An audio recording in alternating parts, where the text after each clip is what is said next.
Soyez tous les bienvenus, bien-aimés frères et sœurs en Christ, et nos amis qui nous suivent et suivent nos transmissions de l'Institut Vie pour tous. Aujourd'hui, nous sommes dans l'auditoire de l'Église à Sao Paulo pour vous transmettre le message 20 qui est encore dans le contenu de la conférence internationale qui a été réalisée en février et mars, dont le thème général « Alors viendra la fin ». Et le titre de ce message 20, c'est « Les noces du Fils du roi ». Et la lecture de la Bible, l'étude biblique, Matthieu 22, 1 à 14. Bien-aimés frères, et dans la joie, et pas à cause de la lumière que nous recevons dans ce livre de Matthieu, le livre de Matthieu nous présente un roi qui est le fils de David.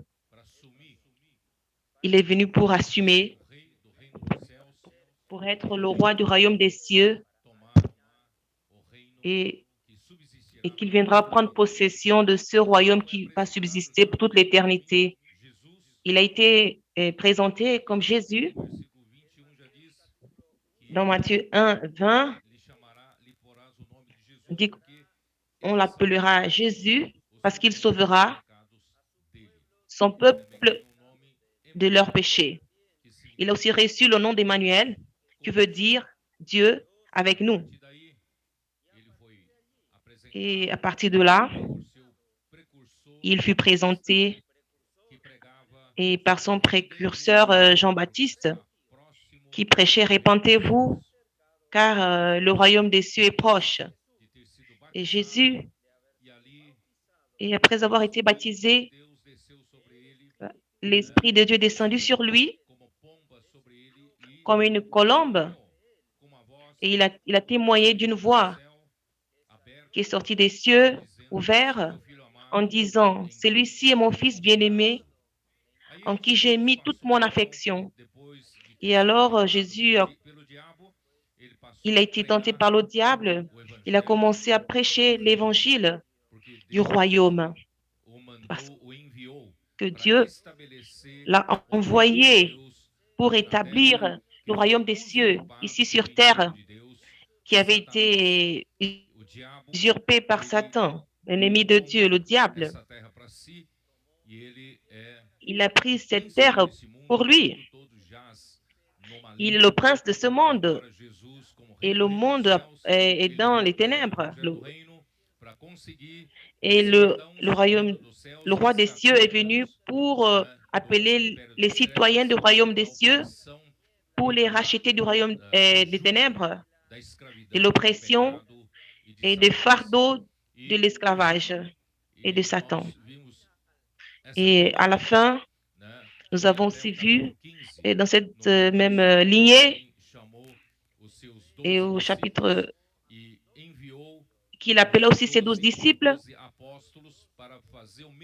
il les a envoyés comme les 12 apôtres pour faire les mêmes choses qu'il faisait pour prêcher l'évangile du royaume en guérissant toute infirmité, toute maladie. Et il a eu compassion de la foule parce qu'ils étaient comme des brebis sans berger. Et les gens étaient affligés, fatigués, sous ces fardeaux ces jougs sataniques. Aujourd'hui, ce n'est pas différent. Et nous voulons que le monde vive sous ces jougs, sous ces fardeaux. Mais le Seigneur nous envoie à prêcher l'Évangile. Et quand nous voyons dans Matthieu 16, il y a un changement parce qu'il y a eu ce besoin que Christ se présente. Il est venu. Qu'est-ce qu'il est venu faire sur terre? Dieu le Père a révélé à Pierre qu'il était le Christ, le Fils de Dieu vivant. Le Christ, cela signifie qu'il était loin de Dieu, qu'il était chargé, il devait accomplir une mission. Et quelle était sa mission et comment elle devait être faite? Il était le Christ, le Fils du Dieu vivant. Il est loin de Dieu pour engendrer l'Église et pour édifier l'Église. Et le moyen par lequel il le faisait, en étant le Fils de Dieu vivant, c'est par le moyen de la vie divine. Il n'est pas venu pour faire une œuvre religieuse, il n'est pas venu pour créer une grande organisation ou une grande institution parmi les hommes, mais il est venu engendrer par le moyen de la vie de Dieu ou par le moyen de la sémence que nous voyons dans Matthieu chapitre 3, qui nous a montré le semeur est sorti pour s'aimer. Et l'Église n'est pas une entité religieuse ou une organisation humaine. L'Église, c'est la vie. Notre Seigneur Jésus, il est le grain de blé qui est écrit dans Jean chapitre 12, 4, qu'il est ce grain de blé qui est tombé sur terre, qui est mort. Et s'il ne mourait pas, il devait être tout seul, mais il est mort et il a produit plusieurs autres grains. Et nous sommes cette sémence. Il a produit la vie. D'une part, il est le Christ, et c'est le moyen par lequel il va accomplir sa mission qui a été donnée par Dieu. Mais quelle était son obligation? C'était l'Église. Et il a dit, tu es Pierre, et sur cette pierre, j'édifierai mon Église. Et les portes de séjour des morts ne prévaudront contre elle. Qu'est-ce que cela veut dire?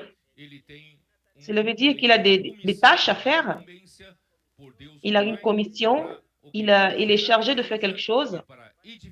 Mais cela, c'est pour édifier et engendrer l'Église. Et quand l'Église sera édifiée, cette Église devient le royaume vainqueur. Un royaume où les portes du séjour des morts ne pourront prévaloir contre elle. Et celles-ci sont les tâches de notre Seigneur Jésus-Christ. Il est mort, il est ressuscité. Il a été élevé par Dieu le Père. Il est assis à la droite de Dieu. Et le Père lui dit dans le psaume 110:1, assieds-toi à ma droite jusqu'à ce que je mette sous ses pieds tes ennemis. Et nous sommes dans ce processus. Aujourd'hui, il est assis à la droite de Dieu. Il a demandé au Père. Le Père a envoyé son Esprit Saint, pour qu'ensemble avec l'Église qu'il a engendré au jour de la Pentecôte, ce processus du travail de l'édification de l'Église pour établir le royaume des cieux ici sur terre. Et nous voyons à partir de Matthieu 16, les choses commencent à changer au Seigneur Jésus.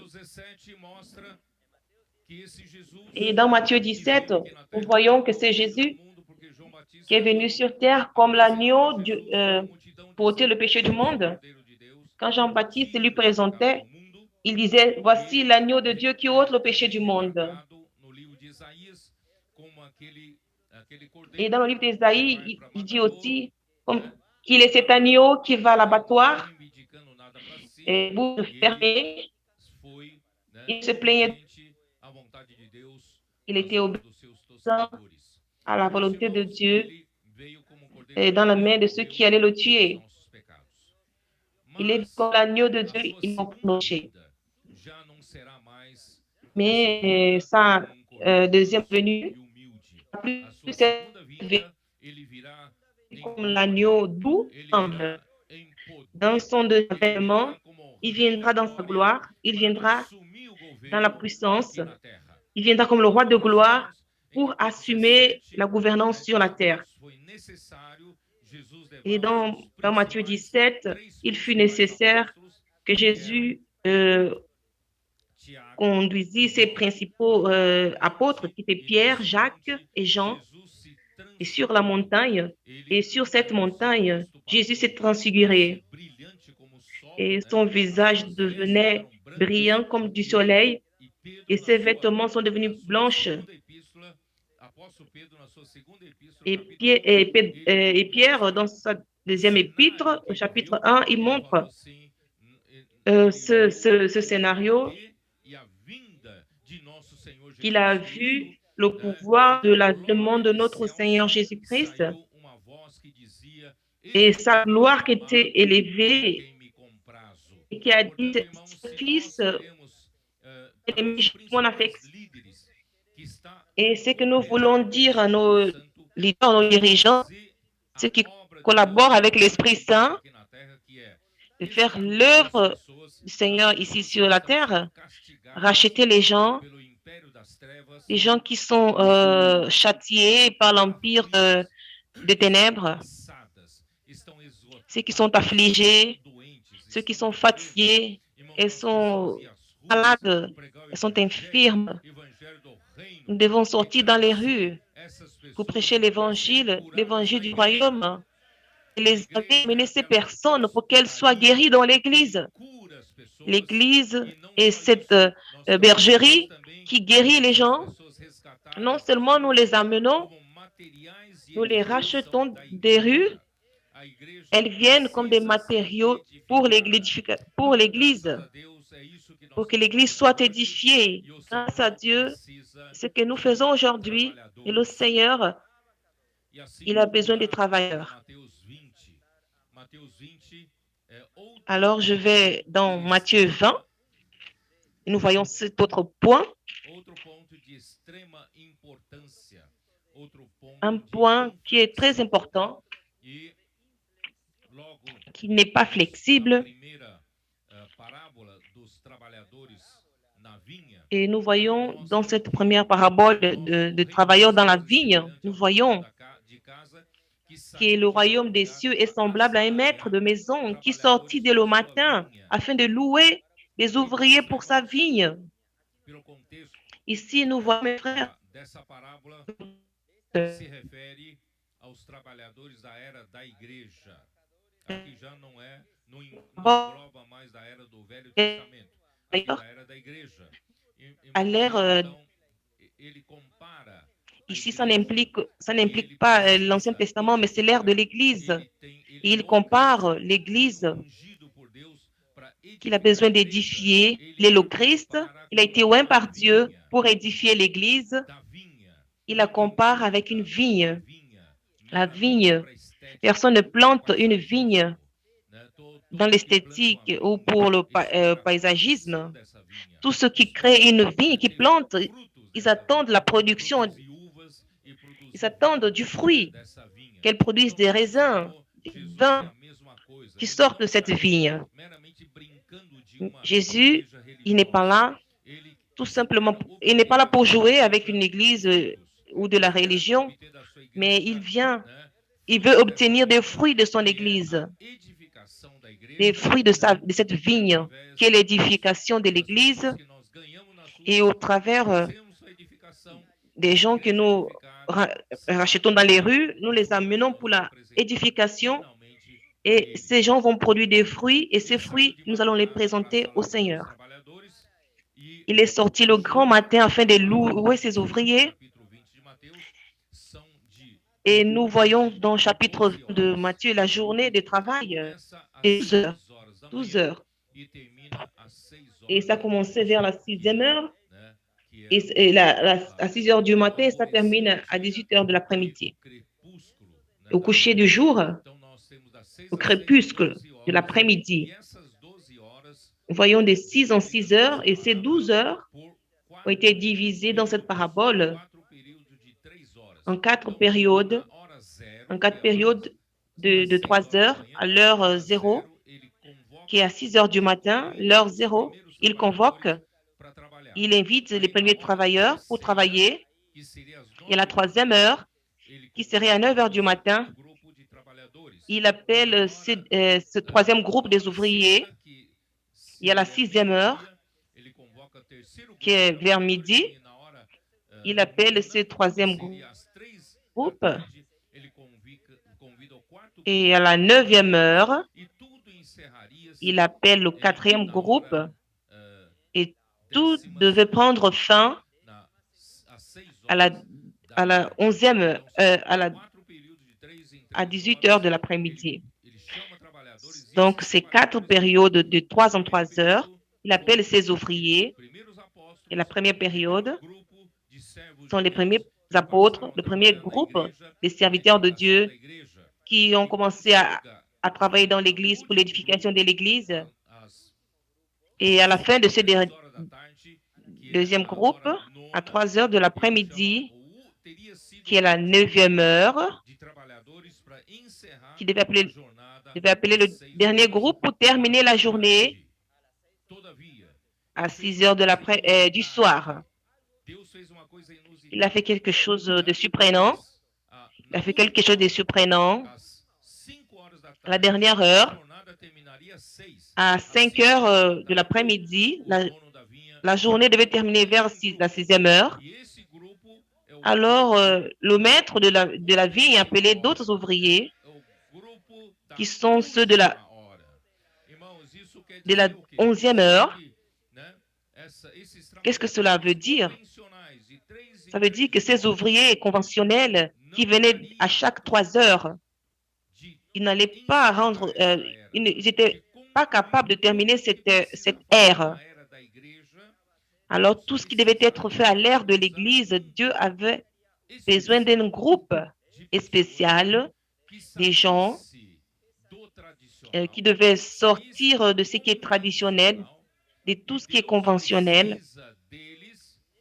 Et Dieu a besoin d'eux pour achever cette ère. Et c'est avec joie que je vous le dis que nous vivons cette dernière heure. La venue du Seigneur est très proche.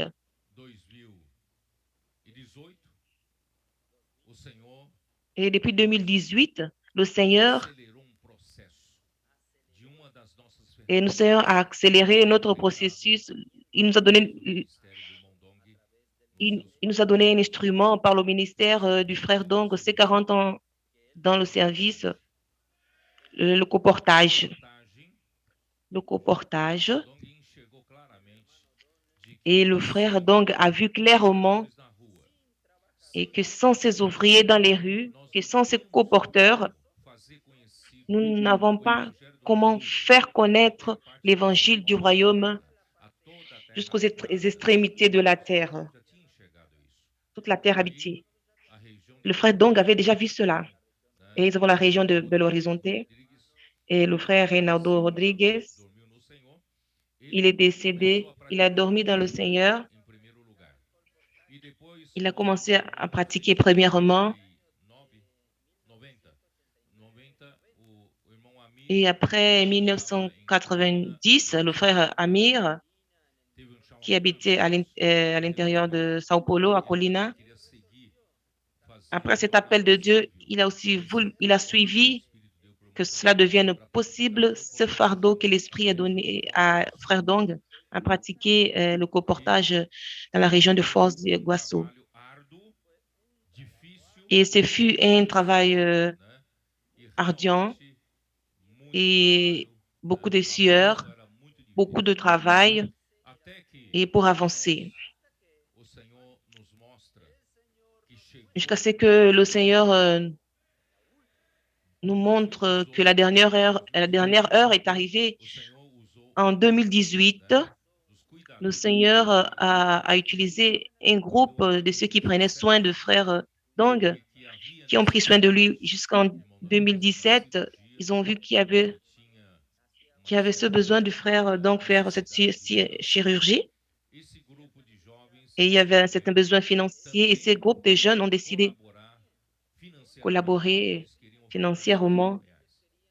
Ils ont voulu donner une offrande de 5 000, mais ils n'avaient rien. C'était des gens pauvres, des jeunes sans argent, mais ils ont décidé,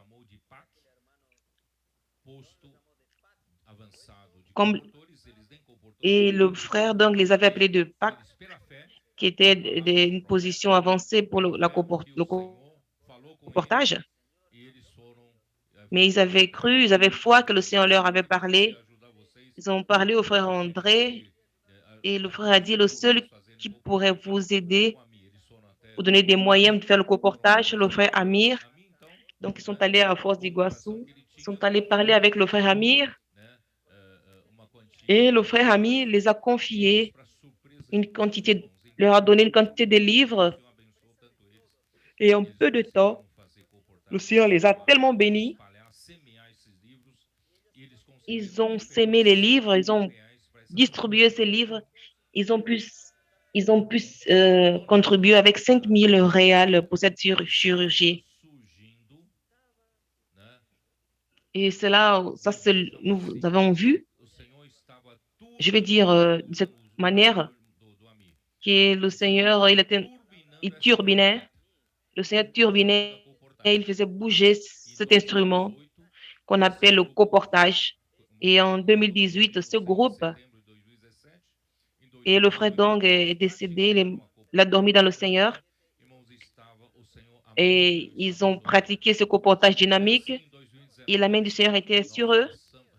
Et en 2019, nous avons répliqué ce modèle dans d'autres régions et nous avons consolidé 25 groupes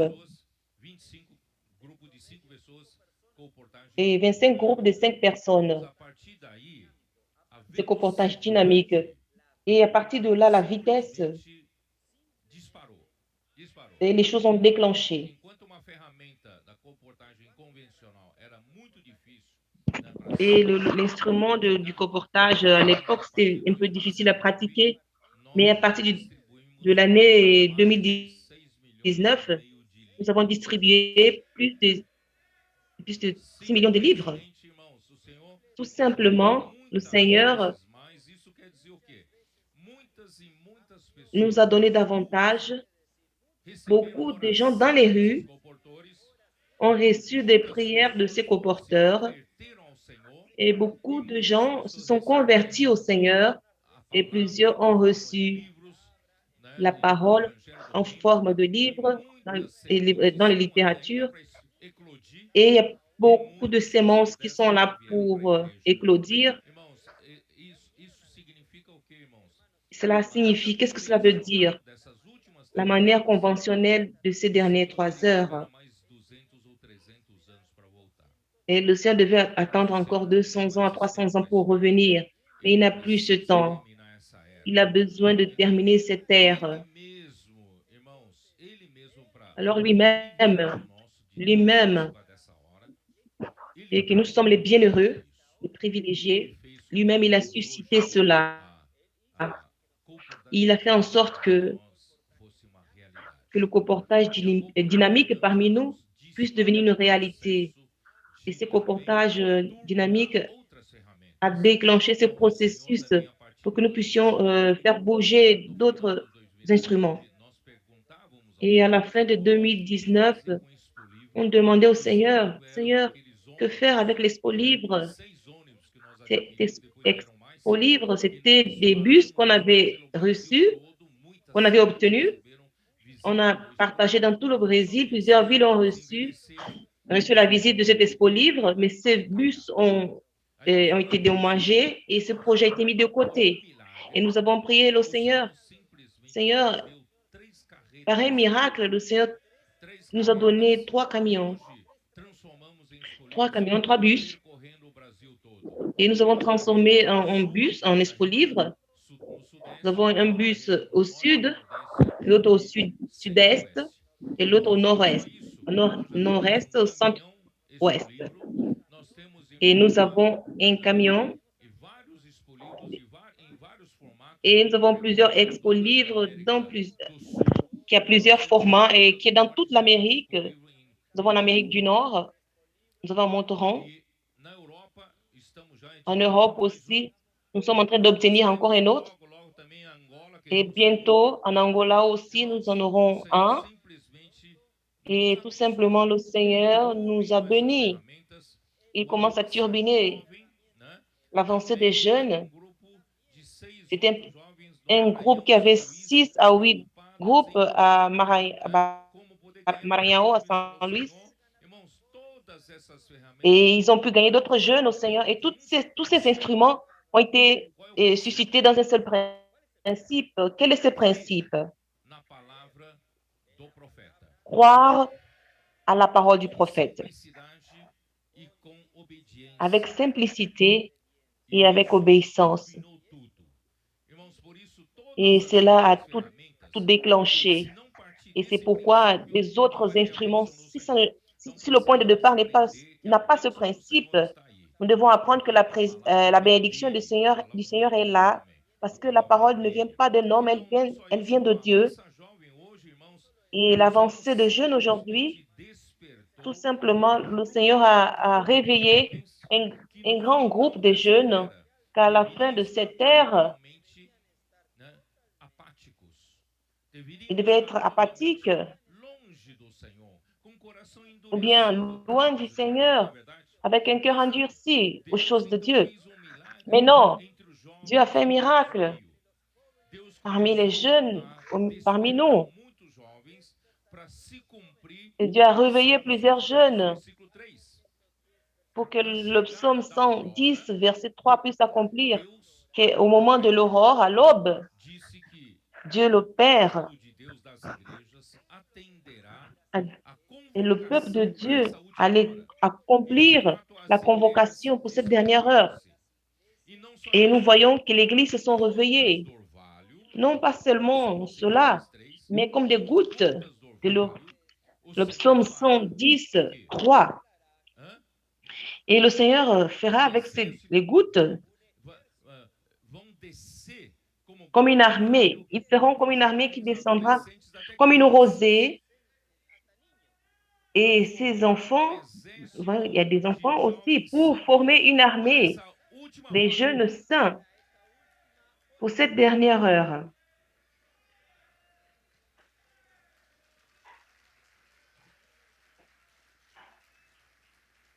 Uma criança, recentemente nós recebemos Un um enfant, testemunho de uma criança de 10 nous avons anos. reçu un témoignage d'un enfant de 10 ans.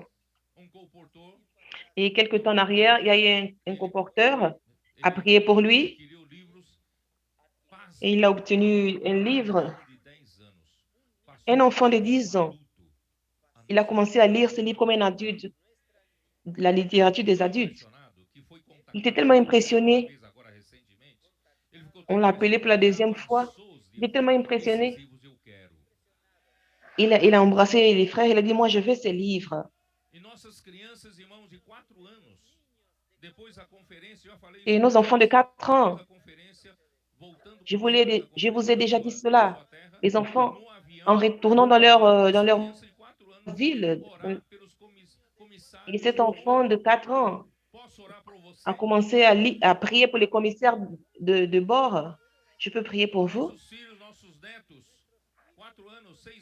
Et nos enfants, nos petits-enfants, 4 ans, 6 ans, 8 ans, ils sont là en train de prier dans les rues avec leurs grands-parents, leurs pères. Mais qui fait ces miracles? Il n'y a que le Seigneur. Pourquoi il fait ces miracles de nos jours? Parce que nous sommes arrivés à la dernière heure.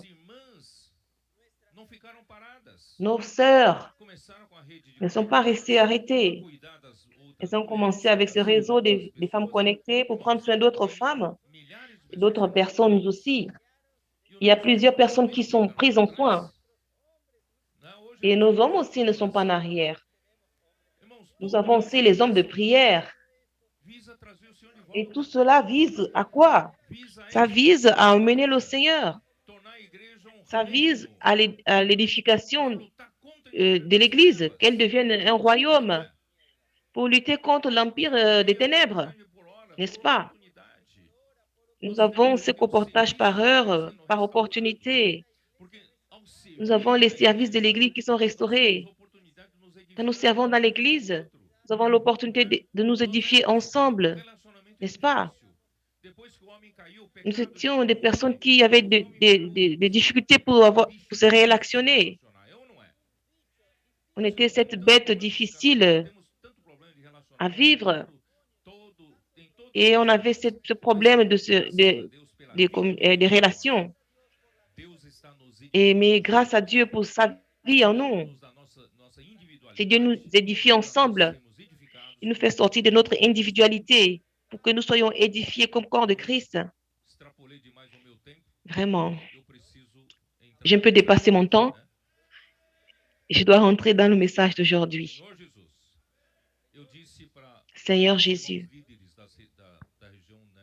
Et j'ai dit aux frères et leaders de l'église de Sorocaba et la Baixada Santista,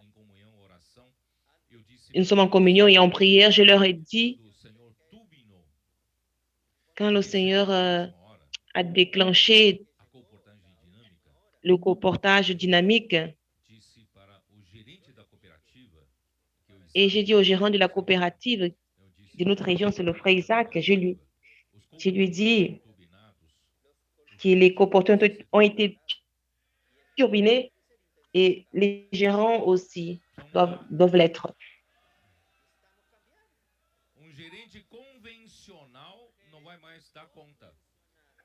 Un administrateur conventionnel, c'est vrai qu'il a été turbiné.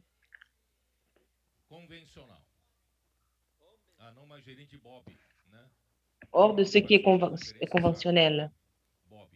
Qui a participé à la conférence, c'est ce qui est Bob. Et vous savez, j'ai dit aux frères, aux leaders de ces églises,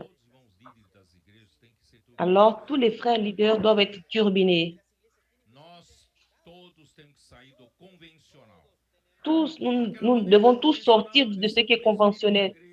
Cette manière conventionnelle, je suis l'autorité maximum. Tous doivent m'obéir. C'est moi qui donne les ordres, c'est moi qui les cite.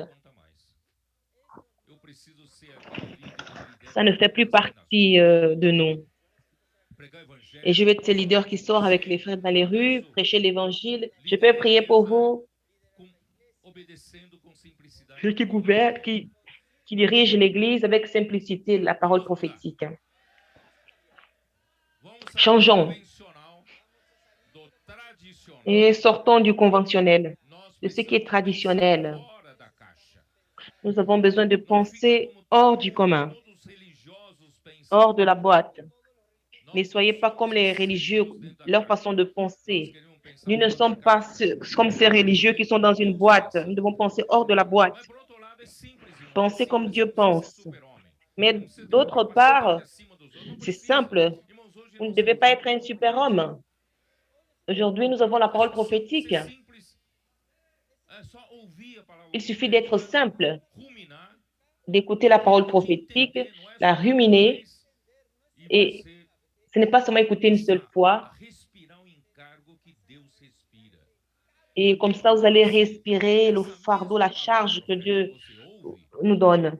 Alors, cette même parole prophétique que tu écoutes et qui est reçue, que tu reçois, elle fera l'œuvre de Dieu. Ce n'est pas votre capacité. Et ce n'est pas qu'à la dernière heure, on va tous devenir des héros, des hommes habiles. Nous deviendrons tout simplement des canaux pour que l'Esprit puisse agir. Nous avons des grandes tâches, mais d'autre part, nous devons nous reposer. Mais qui va faire? C'est l'Esprit. C'est le Seigneur qui fait. Il suffit à nous. Il nous suffit tout simplement d'obéir et donner ces moyens à Dieu d'agir parmi nous. J'ai besoin de rentrer dans ce message. Sinon, j'aurais passé le temps pour terminer. Le message aujourd'hui, mes frères, c'est le chapitre 22. de Matthieu. Et à la fin du chapitre 21, Jésus a dit une parabole de laboureur. Et ces travailleurs, ces ouvriers,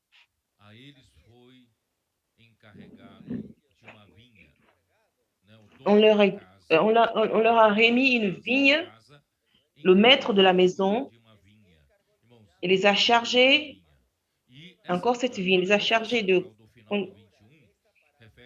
Et cette parabole de Matthieu 21, qui se réfère au peuple d'Israël jusqu'à nos temps, nos jours, au temps du peuple d'Israël, malheureusement, les années sont passées, ils sont devenus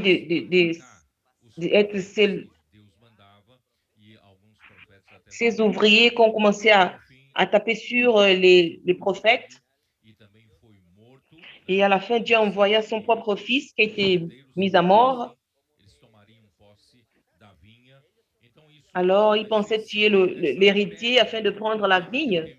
Mais cette pierre, vous vous souvenez que la semaine passée, j'ai parlé de cela, que cette pierre que les constructeurs ont rejetée est devenue la principale pierre angulaire.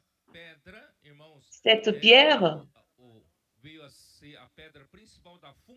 elle est devenue la pierre du fondement de l'Église. Et cette même pierre, après que l'Église ait été édifiée, à la fin de l'ère de l'Église édifiée, elle va s'unir à Christ.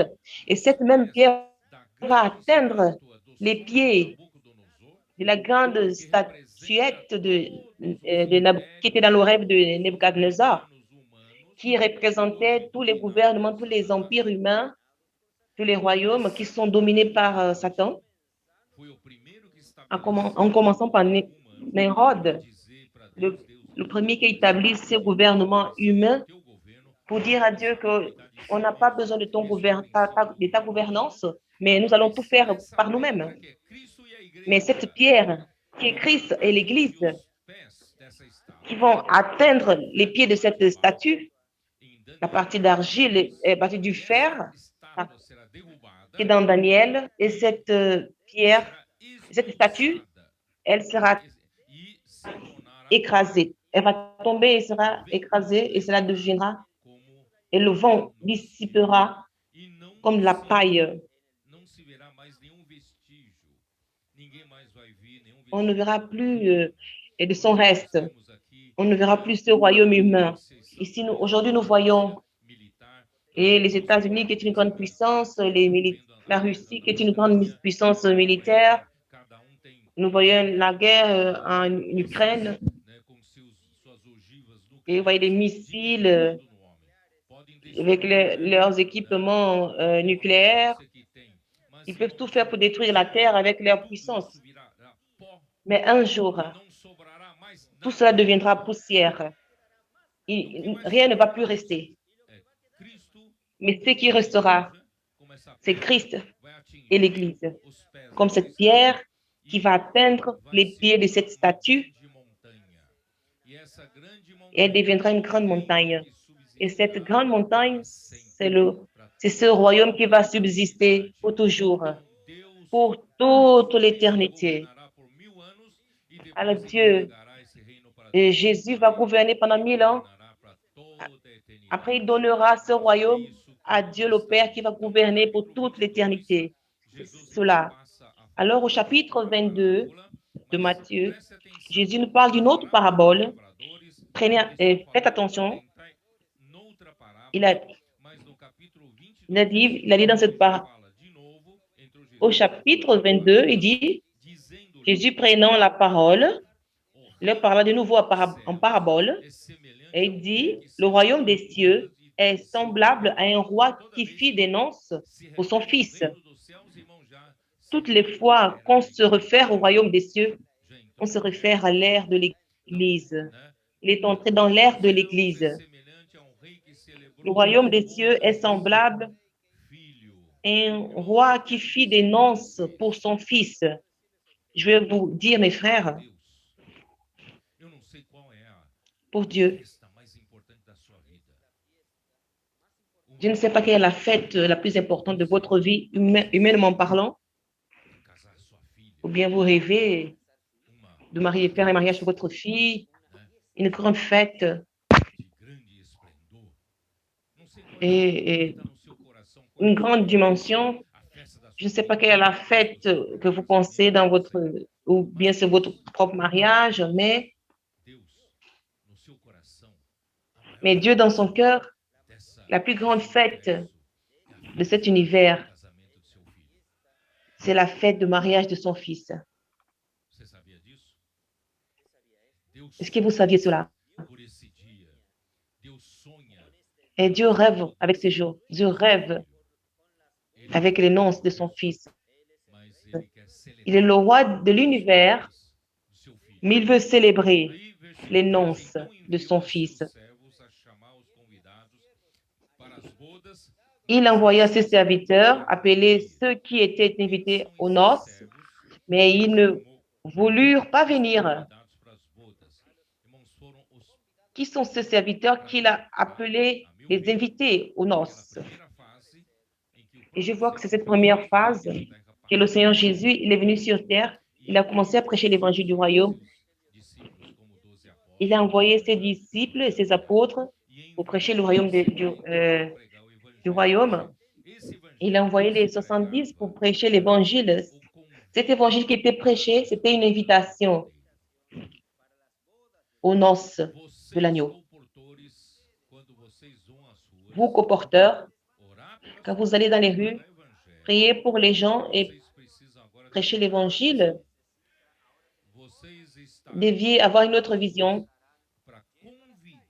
Vous sortez dans les rues, vous allez inviter les gens pour la grande fête qui est dans le cœur de Dieu, qui est la fête des noces de son Fils.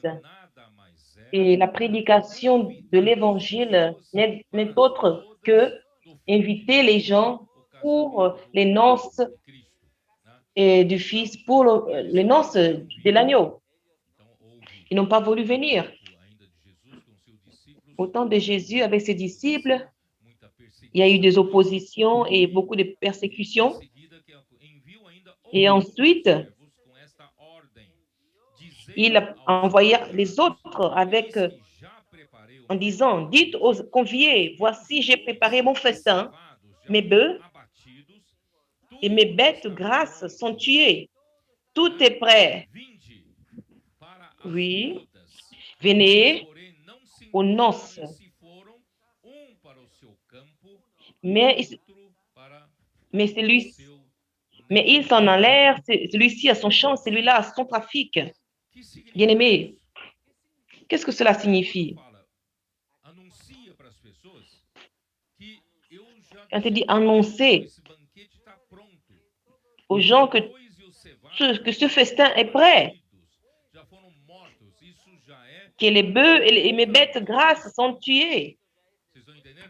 Et tout cela, c'était après la mort de Christ. Est-ce que vous comprenez?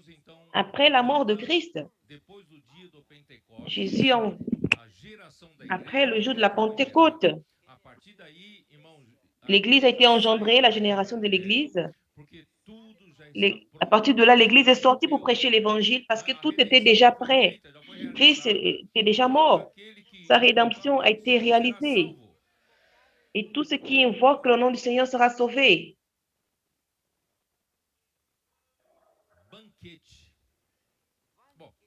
Le festin. Avant de vous parler du festin, le royaume des cieux délimite l'ère de l'Église. Le roi, c'est Dieu et le Fils, c'est Christ. Alors, les noces de son Fils, cette expression, il nous indique que le désir de Dieu a été d'avoir une épouse pour son Fils. Est-ce que vous m'avez saisi? Dieu a toujours eu ce désir d'avoir une épouse pour son Fils. Et c'est pourquoi le noces de son Fils, c'est le plus grand accomplissement, événement de cette époque. cet univers. Et vous voyez dans le premier livre de la Bible, dans Genèse 2, 20,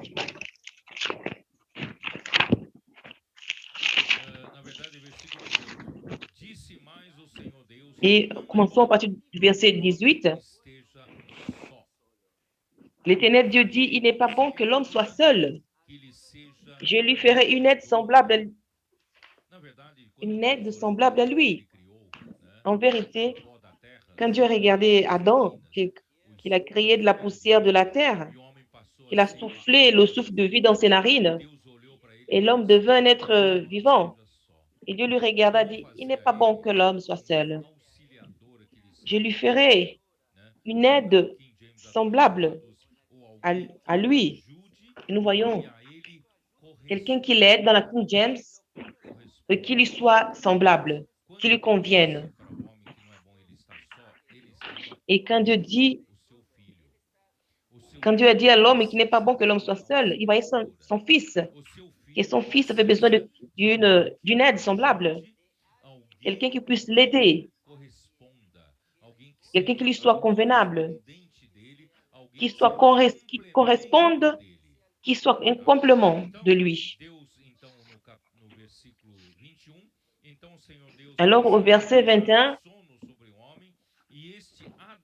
alors l'Éternel Dieu fit tomber un profond sommeil sur l'homme qui s'endormit. Il prit une de ses côtes et renferma la chair à sa place. On dit quand Dieu a fait Adam dans ce profond sommeil, cela veut dire que son fils Jésus-Christ devait aussi tomber dans un profond sommeil pour avoir son épouse. Quel est ce profond sommeil? C'était la mort sur la croix. Son fils Jésus-Christ, s'il voulait avoir une épouse, il devait mourir. C'est quoi? Dans Éphésiens 5, dit que Christ a aimé l'Église et il s'est livré pour elle. Il avait besoin de mourir. Sa mort sur la croix n'a pas été seulement pour pardonner nos péchés, pour que Dieu puisse nous racheter, mais sa mort était pour obtenir l'épouse. Au verset 22, l'Éternel Dieu forma une femme de la côte. Il la transforme. Avant d'arriver, j'ai écrit quelque chose. Et que Dieu a mis un profond sommeil sur Adam et qu'il a pris une de ses côtes. Il l'a construit. Alors, le verbe transformer ici, je ne sais pas lire comment ça se dit en hébreu, bana, qui veut dire le verbe construire. Dieu a fait sortir une côte d'Adam et avec cette côte, il a construit, il a édifié chez une femme. Et la femme n'a pas surgi avec une baguette magique. Elle a été édifiée. Elle a été construite. Il y a eu un processus. Pourquoi la Bible est minutieuse et elle utilise ce verbe qui est un verbe construire? Parce que l'Église a besoin d'être construite. Elle a besoin d'être édifiée. Oh Seigneur Jésus.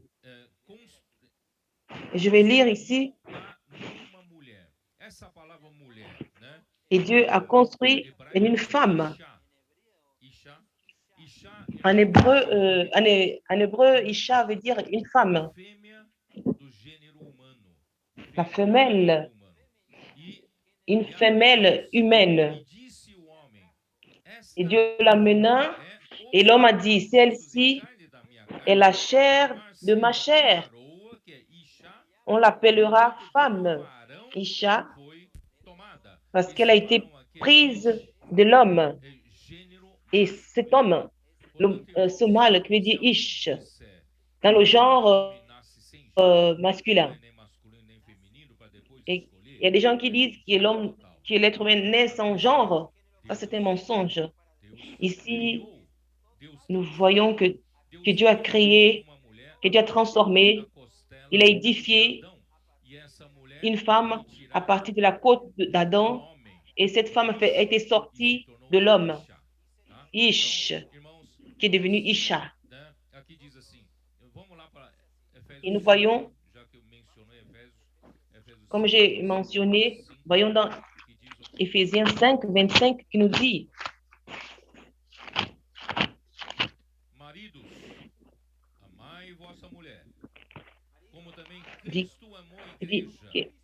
que les hommes doivent aimer leurs femmes comme Christ a aimé l'Église et s'est livré pour elle. Il devait mourir, il devait entrer dans ce sommeil profond pour que Dieu puisse ôter une côte. Pardon, Éphésiens 5, 25. Et qu'il a pris son aide semblable pour l'édifier, pour être comme une église. Il s'est donné pour la sanctifier. Il y a un processus qui est là. C'est pourquoi,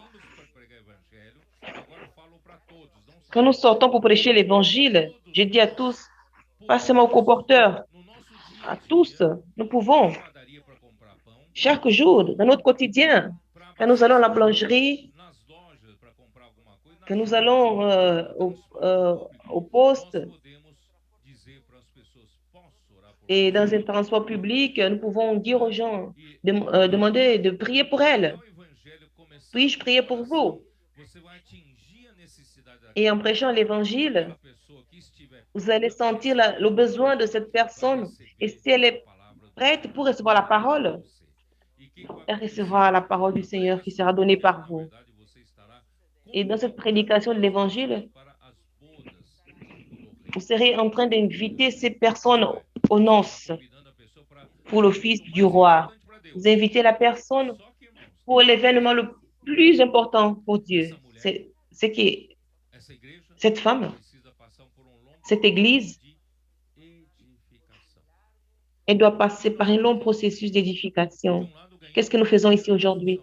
D'une part, nous gagnons des matériaux pour l'édification, mais d'autre part, nous sommes ici pour l'édification. Christ ne peut pas se marier avec une épouse qui n'est pas prête ou avec un enfant qui n'a pas grandi. Il ne peut pas se marier ou une femme qui n'est pas prête, préparée.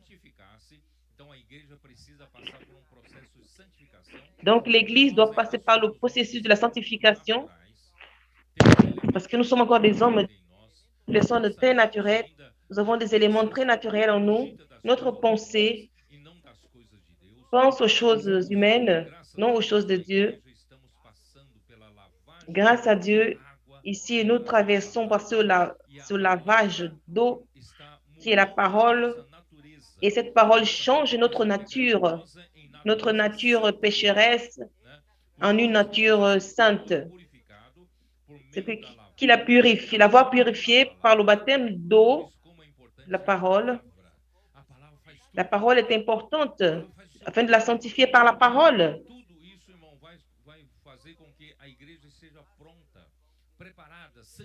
Et après tout cela, afin de la sanctifier, pour l'avoir, afin de faire paraître devant lui cette église glorieuse, sans tache, ni ride, ni rien de semblable, mais sainte, irrépréhensible.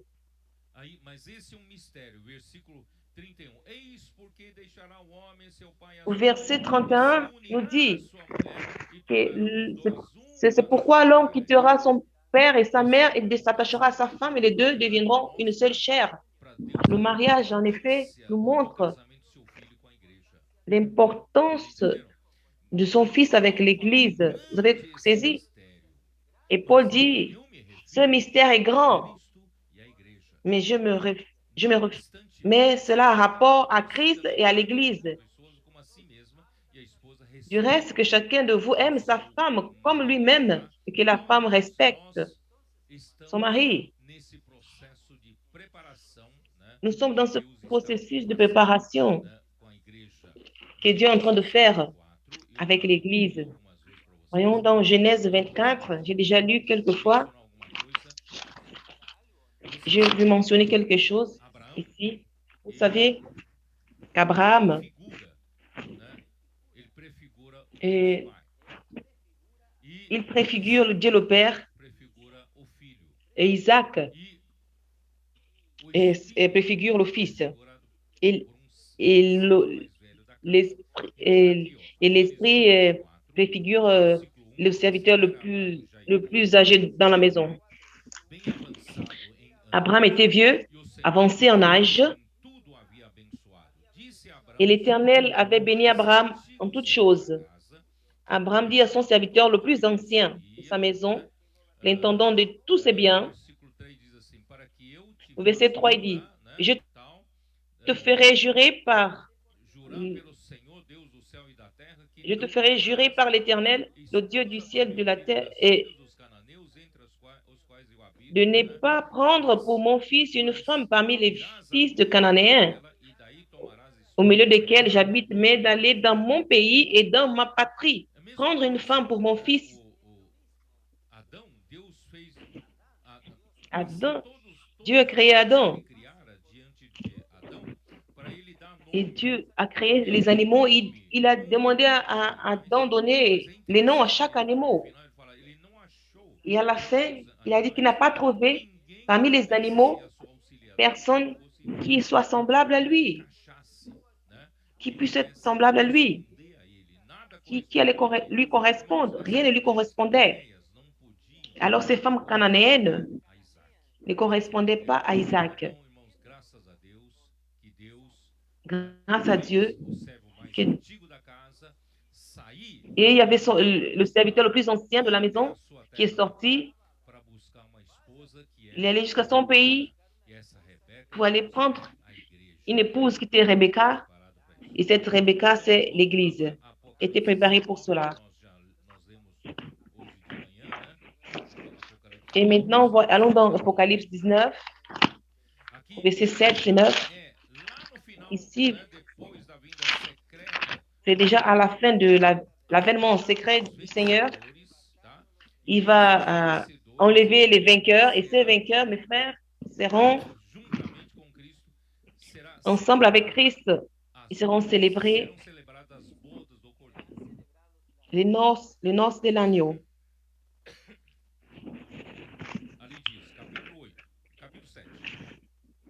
Au verset 7, nous lisons, réjouissons-nous et soyons dans l'allégresse et donnons-lui gloire, car les noces de l'agneau sont venues et son épouse s'est préparée.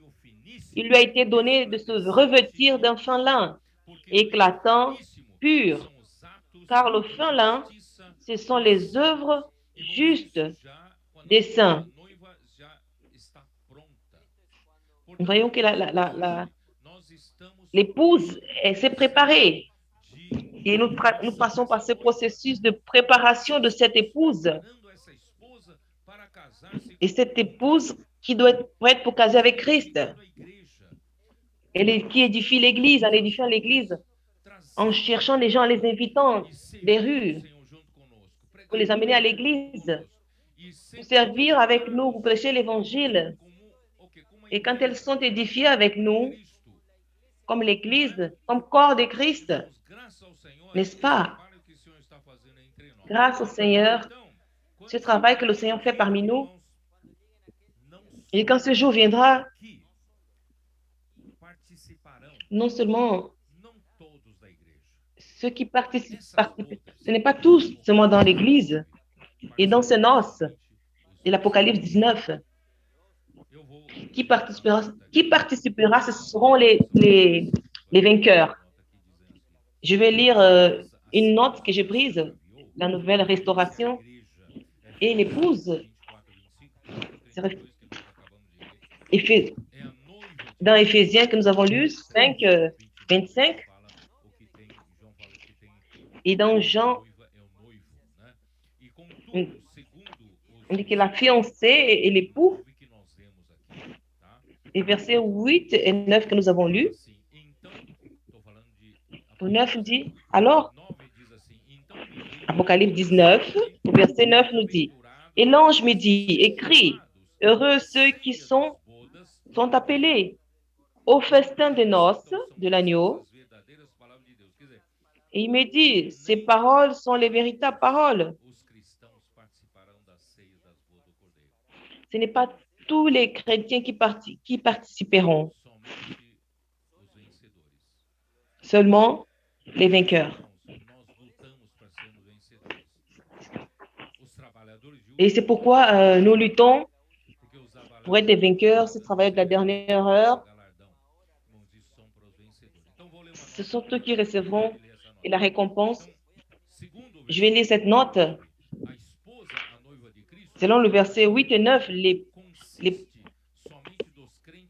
la fiancée, l'épouse de Christ, elle consiste aux chrétiens vainqueurs pendant le millénium.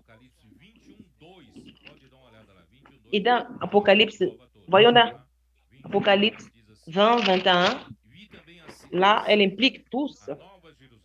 Puis j'ai vu un nouveau ciel, une nouvelle terre, la nouvelle Jérusalem qui descendait préparée comme une épouse.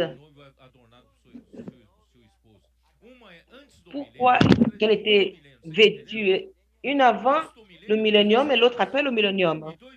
Avant le millénium, c'est pour les vainqueurs et après le millénium, c'est pour tout le monde. Et de quelle de ces fêtes vous voulez faire partie, ce festin? Et après le millénium, il n'y aura plus ce festin. Alors, c'est pendant le millénium. Vous voulez participer aux noces de l'agneau? Alors, vous devez avoir un vêtement nuptial. Je continue à lire. Et j'ai vu, et tous qui sont appellent au millénium, tous ceux qui sont sauvés, la préparation de l'épouse comprend la maturité de vie de vainqueurs. Les vainqueurs, cela est important. Les vainqueurs, ils ne sont pas des individus séparés, mais une épouse corporative. Il faut qu'il y ait l'édification. Les vainqueurs ne sont pas seulement ceux qui sont mûrs en vie, mais ils sont édifiés ensemble comme une épouse. Il est nécessaire de renoncer à soi-même et nous édifier avec les autres. Et l'Église est édifiée et devient une ville sainte, la Nouvelle Jérusalem, qui descend du ciel de la part de Dieu. Et cette épouse préparée avec son époux, qui est composée de tous les saints qui sont sauvés dans l'éternité future. Alors, nous repartons dans Matthieu 22. Voyons. Matthieu, chapitre 22. Que les premiers serviteurs, les premiers serviteurs, c'était les premiers apôtres qui étaient envoyés pour prêcher l'évangile. Ils ont été, et on a envoyé d'autres apôtres, les invités, qui n'ont pas voulu être invités. La prédication de l'évangile, c'est une douce invitation que le Seigneur invite pour participer à ces noces, à ce festin. Je vais vous dire qu'est-ce que c'est ce festin. Je veux dire, ce festin, pardon. Et la grande fête de vos rêves, comment vous préparez ce festin? Souvent le soir. Parfois, ça peut être dans l'après-midi ou bien la nuit. Mais ce festin, Ariston, c'est c'est le premier repas du jour. Et souvenez-vous que nous sommes dans l'obscurité de la nuit. Nous sommes dans la nuit. Et maintenant, nous sommes les premiers à être avertis que l'aurore arrive. Personne ne voit. Mais par la parole prophétique, nous voyons que l'aurore arrive. N'est-ce pas? Alors, mes bien-aimés, Quand l'aurore arrive, avant que le public le sache, et les vainqueurs seront enlevés. Et je vais faire part de ces vainqueurs. Je fais partie, pardon.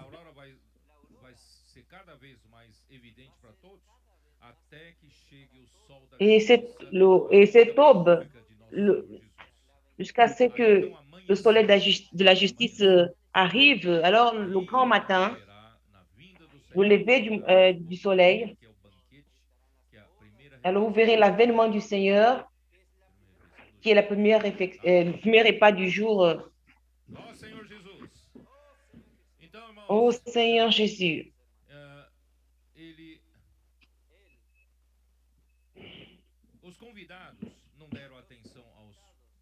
Et les invités n'ont pas fait attention aux invitations, aux serviteurs. D'autres sont allés dans leurs affaires, dans les champs. Ils sont occupés avec leurs propres affaires. Ils n'ont pas assez de temps pour les choses les plus importantes de cet univers. Et le roi les invite. Et les jours de Lot, nous voyons dans Luc, est-ce que vous vous rappelez? Luc chapitre 17, je vais lire. Luc 17, verset 28. Et cela est arrivé au jour de Lot. Ils mangeaient, ils buvaient, ils achetaient, ils vendaient, ils plantaient, ils édifiaient. Mais au jour que Lot est sorti de Sodome, il y a du feu et du soufre qui est tombé du ciel et ça détruit tout le monde. Les gens aiment les choses de ce monde, mais un jour tout cela sera détruit. Et ils ne veulent pas venir à l'invitation du Fils au festin du roi. Nous sommes là pour ouvrir les yeux des gens, qu'elles puissent voir ce qui est plus important. L'invitation du roi pour les noces de son fils. Alors, ils ont maltraité ses serviteurs et la persécution de ses leaders, la politique romaine en association avec la religion judaïque. Ils ont maltraité plusieurs chrétiens, ils ont tué à l'épée. Jacques, le frère de Jean, vous avez vu que Jacques a été martyrisé et l'apôtre Paul et l'apôtre, ils étaient tous tués à cause de l'empereur Néros. Et le nombre de disciples s'est multiplié. Nous avons dans Actes 6, 7. Et quand Pierre a été conduit par l'Esprit à la maison de Corneille, en Césarée, pour ouvrir les portes au royaume des cieux, pour les gentils, pour les païens, il a ouvert les portes pour les Juifs qui ont cru au Seigneur au jour de la Pentecôte. Et il a aussi ouvert la porte à Corneille. Dans Actes chapitre 10, et quand il venait à Jérusalem, ceux qui étaient de la circoncision, ceux qui étaient de l'église à Jérusalem, ils sont partis de la circoncision, ils étaient partis parce qu'il était entré dans la maison des incirconcis, il mangeait avec eux. Et quand Paul et Barnabé sont entrés à Jérusalem, et d'autres qui sont sortis, ceux qui étaient en Judée, ils ont dit aux frères qui n'ont pas été circoncis, ils devaient être sauvés. Et c'était un scandale. Alors Christ serait mort en vain. Alors quelques-uns de la secte des pharisiens qui ont cru que cela était nécessaire d'être circoncis pour observer, c'est dans Acte 15 au verset 1. Alors, Paul a écrit aux Galates, si la justice c'est par le moyen de la loi, alors Christ est mort en vain. Dans Galates 5, 21, alors Christ ne leur sera rien de profit. Nous voyons ce grand mélange de la loi avec la foi dans l'Église à Jérusalem. Alors le roi était en colère, le roi fut irrité, il envoyait ses troupes, fit périr ses meurtriers et brûla leur ville. Alors cette référence par rapport aux troupes de l'armée romaine qui ont détruit la ville dans les années 70 dans la ville de Jérusalem. Nous voyons au verset 8, alors il dit à ses serviteurs, les nonces sont prêtes, mais les conviés n'en étaient pas dignes. Allez donc dans les carrefours et appelez aux nonces tout ce que vous trouverez. Mes frères, alors comme ces invités n'étaient pas dignes, alors nous allons sortir dans les rues, dans les carrefours. Nous allons dans les coins, nous allons dans les carrefours, au coin de la rue. Ô Seigneur Jésus, la prédication de l'Évangile, c'est une invitation aux noces. Voyons dans Acte 13, 46. Ce n'est pas pour acheter des vêtements. Oui. Vous pouvez acheter des vêtements. Acte 13, 46. Alors, Paul et Barnabas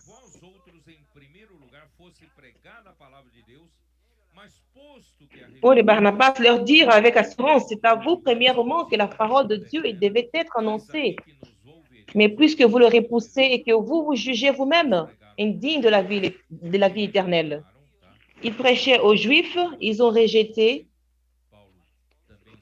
Et dans Romains 11, Paul écrit aussi. Romains chapitre 11, verset 11.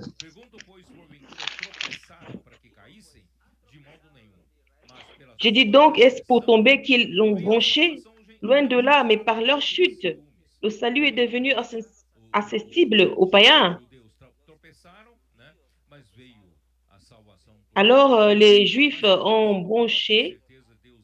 C'est par là qu'est venu le salut des gentils, des païens. Dieu va les sauver. Avec son grand pouvoir, alors ceux qui restent d'Israël, ils seront sauvés, ils vont revenir au Seigneur Jésus un jour.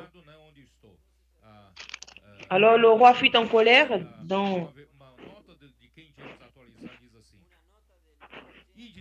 Une note de King James actualisée nous dit, allez dans, le texte dit, allez, il n'a pas dit dans les croisades, allez dans les coins de rue et invitez aux noces toutes les personnes que vous trouverez. Tu n'as pas besoin de sélectionner. Vous n'aurez pas besoin de faire une sélection. Celui-ci est bien habillé, il est digne de venir à cette fête. Ah, celui-là, il est mal vêtu, il n'est pas digne. Ne choisissez pas les gens. Et celle-ci est l'actualité.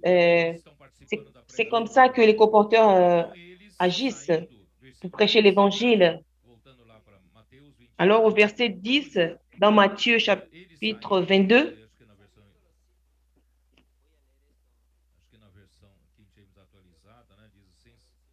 et je vais lire dans King James actualisé, où est-ce que je suis?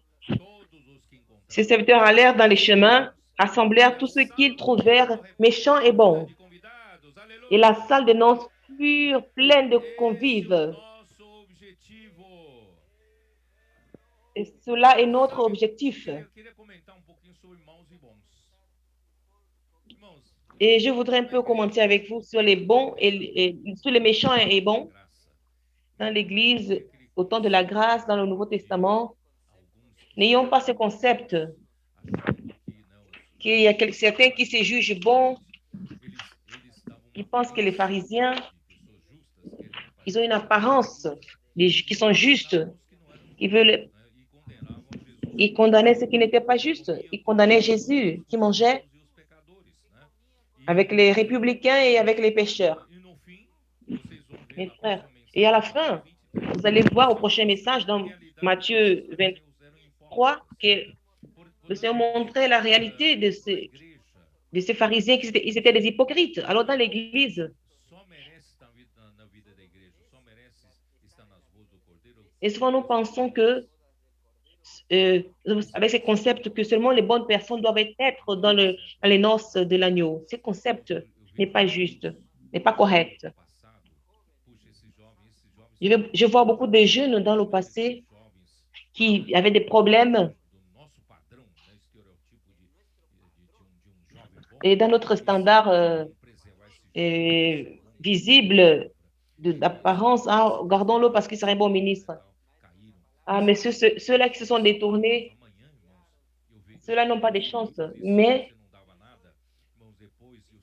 j'ai vu plusieurs de jeunes qu'on ne donnait rien du tout à leur comportement, mais aujourd'hui, ils servent le Seigneur. Ils sont très utiles aujourd'hui dans les mains du Seigneur. Et nous ne jugeons pas avec de nos yeux. Si vous avez une bonne lignée dans votre famille, votre mariage, tout va bien, mais ne jugez pas les autres. Le Seigneur connaît. Et parfois, le Seigneur, il vous surprend. Il a dit d'apporter, amener les méchants et les bons. Vous vous souvenez dans Matthieu 11, quand Jean-Baptiste a demandé, es-tu le Christ ou devons-nous en attendre un autre? Les disciples ont dit, ce que vous voyez, dites-leur. Dites-leur vous-même. Vous voyez que les aveugles voient et les boiteux marchent. Le Seigneur est venu ici pour sauver les aveugles et guérir les boiteux. Et quand les pharisiens ont accusé Jésus, il s'est dit que les saints n'ont pas besoin de médecins, ceux qui sont justes, ceux qui se considèrent bons, n'ont pas besoin d'être sauvés par moi. Mais les malades ont besoin de médecins. Alors, je suis venu sauver les malades, les infirmes, pardon. Alors, n'ayez pas ce concept de ce qui est méchant et ce qui est bon. Dieu a demandé d'appeler tous. Mais il y a un problème. La salle de noces fut pleine de convives. Nous allons voir dans ce verset. Quel est ce verset?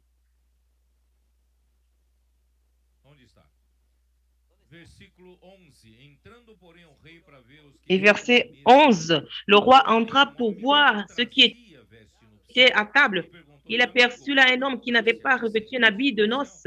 Il lui dit, mon ami, comment es-tu entré ici sans avoir un habit de noces? Cet homme eut la bouche fermée. Alors le roi dit au serviteur, liez-lui les pieds et les mains et jetez-le dans les ténèbres du dehors où il y aura des pleurs et des grincements de dents. Car il y a beaucoup d'appelés, mais peu d'élus. Celui-là, il n'a pas été jeté dans les temps de feu. Tout simplement, il a traversé une période hors de la lumière, de la présence du roi dans le millénaire. Mais après, il participera, comme on a dit dans Apocalypse 21, l'épouse de l'agneau. Mais il ne s'est pas préparé, il n'était pas prêt. Ses vêtements, ses habits. Mon temps est à la fin, mais je vais vous expliquer ce qui veut dire. Voyons dans les psaumes 45.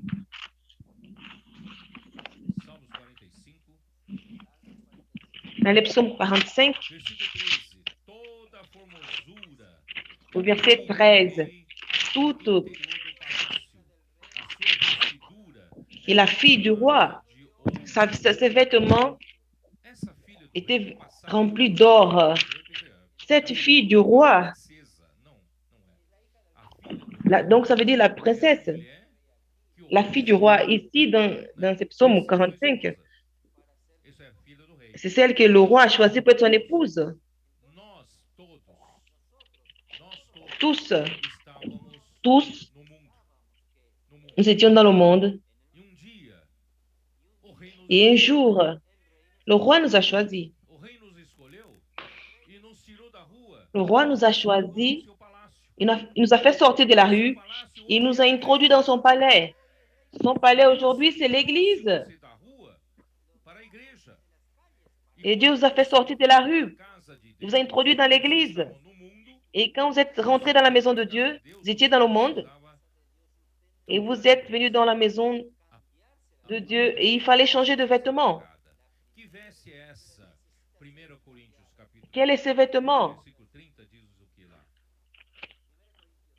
Dans 1 Corinthiens, 1 Corinthiens 1:30. Mais vous êtes en lui, qui est devenu la part de Dieu, sagesse et justice et sanctification. Christ est devenu notre justice, nos vêtements de justice. Quand Adam et Ève, Dieu a péché, Dieu a dit de tuer un animal. Et Dieu les a revêtus d'un vêtement de la peau d'animal. Nous n'avons pas cette justice pour comparaître devant Dieu. Mais Dieu, il a immolé Christ. Il a utilisé de sa peau immolée, cet animal immolé. Il nous a revêtus de justice. Alors nous sommes dans cette réunion, dans la présence de Dieu, nous sommes revêtus de la justice que Christ a eue. Sinon, nous n'étions pas dignes d'être dans la présence du roi. Grâce à Dieu que nous avons ces premiers vêtements qui est vêtu, rempli d'or, qui est cette nature de Dieu. Nous sommes fils de Dieu. Et nous n'avons pas notre propre justice. Alors nous passons, et nous vivons dans le palais. Il y a un processus qui va nous embellir. Et ce processus de préparation, alors une femme qui a été choisie par le roi dans la rue, on l'a introduite dans le palais, elle ne va pas se marier directement avec le roi. En ce temps-là, on ne faisait pas des examens physiques, des examens médicaux, les rayons X, l'ultrason, plusieurs examens laboratorieux. Alors, cette femme est saine, donc alors elle passait un temps dans le palais. Je ne sais pas si vous vous rappelez l'histoire de la reine Esther. Elle a été amenée dans le palais. Elle est restée dans un processus pour être embellie. Alors, nous sommes dans ce processus d'embellissement. Et nous traversons ce processus de sanctification. Et Dieu nous lave avec cette eau qui est la parole prophétique. Il nous nettoie de toutes nos impuretés. On ne peut pas se marier avec Christ dans l'impureté. Il doit enlever toutes les rides, toutes les taches, tout ce qui est péché. Et nous traversons par ce processus dans l'Église. Et dans le psaume 45, 14. Maintenant, l'heure est arrivée de la conduire toute resplendissante à la fille du roi. Épouse, l'Église est glorieuse à son époux. Cette femme, elle a un vêtement qui est tissu d'or. Parce que maintenant, plus la parole vous sanctifie, tu dois vivre ce que tu écoutes dans la parole. La parole que tu reçois dans l'Église, elle ne peut pas être une théorie pour vous. Vous devez vivre sa réalité. Nous ne pouvons pas prêcher quelque chose et vivre autre chose. Nous devons prêcher et vivre ce que nous prêchons. Alors, cette justice qui est Christ, qui est mort pour nous qualifier, et qu'est-ce qu'il fait? Il nous constitue pour que nous, que nous vivions une vie de justice par nous, par le moyen de Christ en nous et au travers de nous. C'est pourquoi dans Apocalypse 19, ces vêtements de l'épouse, du lin fin, du fin lin, ce sont des actes de justice des saints. Ce sont des justices pratiquées par les saints. Et la première, Christ est devenu la justice pour que puissions comparaître, est devenu justice pour que nous puissions comparaître devant Dieu. Et le deuxième vêtement, c'est vous qui allez broder pour que ce vêtement nuptial. Et en ce jour-là, vous ne pourrez pas comparaître sans vos vêtements nuptials. Sinon, vous serez mis hors du festin. Préparons-nous aujourd'hui. Cette justice subjective. Et Philippiens 3,9 nous parle de cette justice subjective qui est Christ. Cet acte de justice qui est pratiqué par nous pour que nous soyons conduits dans la présence du roi dans les noces de l'agneau. Être lancé au dehors, aux ténèbres, dans les ténèbres, mais être disqualifié à participer. Je n'ai pas pu terminer, mes frères, mais je pense que c'est suffisant. Et j'ai pu vous transmettre ce fardeau. Nous devons aussi changer un peu notre concept. L'événement le plus important pour Dieu, le roi de l'univers, ce sont les noces de son fils et la fête de son fils. C'est quoi notre prédication de l'évangile vise? Appeler les gens et les inviter aux noces. Et qu'est-ce que cela veut dire? Non seulement les faire sortir de la rue, les amener à l'église, et ensemble avec nous dans l'église, devons être édifiés, recevons la parole pour nous nettoyer et nous purifier de toute impureté et nous préparer dans ce processus d'embellissement pour que cette fiancée, cette épouse soit prête, édifiée pour que le Seigneur, que le Seigneur revienne. Jésus est le Seigneur. Amen.